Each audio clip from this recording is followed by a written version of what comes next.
मेरे bank accounts कहीं बाहर नहीं है कि मैं फॉरेन पॉलिसी पर असरअंदाज हो सकूं। मुझे अपने दोस्त बनाने, पड़ोस में दुश्मन नहीं बनाने हैं। जब आप भुट्टो साहब की तरह बोलते हैं जागीरदार नवाब वडेरे नहीं लाएंगे, और आप भी वही काम करते हैं जो भुट्टो साहब ने गलती की थी। सिलसिला ये सारी बातें तो सिर्फ बातों तक महदूद नहीं है, जो जैसा कि आपने कहा कि खुद मुख्तार बन पाएगा। सर बन जाएगा, आपकी अपनी विल पावर पे डिपेंड करता है, आपकी अपनी गैरत पर डिपेंड करता है, आपके अपने स्टेक्स पे डिपेंड करता है। My children, my family. मेरे बैंक अकाउंट्स कहीं बाहर नहीं है कि मैं फॉरेन पॉलिसी पर असरअंदाज हो सकूं या वो असरअंदाज हो सकें।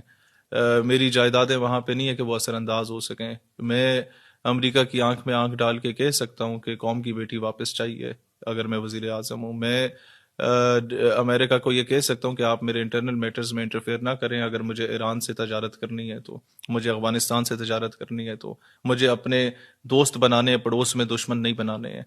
मैं अपनी मर्जी से काम कर सकता हूं अगर मैं उनके जेरे असर नहीं हूं, अगर मैं उनकी आशीर्वाद के बगैर आया हूं। तो शाह जी ये डिपेंड करता है आपके अपने ऊपर। सैलवी साहब बातें कर रहे हैं, बिल्कुल दुरुस्त है, बजा है, काबिल सताइश है। यही बातें खान साहब इक़्तिदार में आने से पहले किया करते थे। हाँ। और ये बयानिया दिया जाता है कि जब इंसान इक़्तिदार की कुर्सी पे बैठता है तो आप कहीं ना कहीं मजबूर हो जाते हो।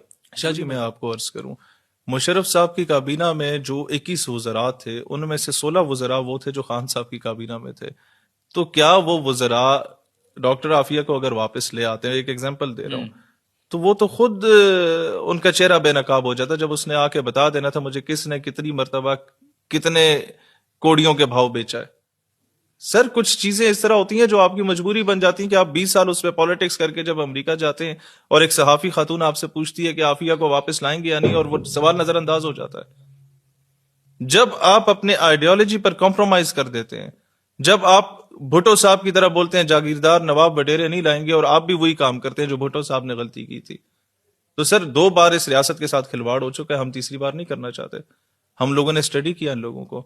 इवन अल्ताफ हुसैन को मैं एमक्यूएम से ज्यादा स्टडी कर चुका हूं, मैं खान को पीटीआई से ज्यादा स्टडी कर चुका हूं, उनके सेंट्रल लीडरशिप से ज्यादा हम लोगों ने उनके फवायद नुकसानात भांपे हैं, क्योंकि हमने आगे देखना, हम खुद को सियासतदान से ज्यादा सियासत का एक अदना सा स्टूडेंट और कारकुन समझते हैं।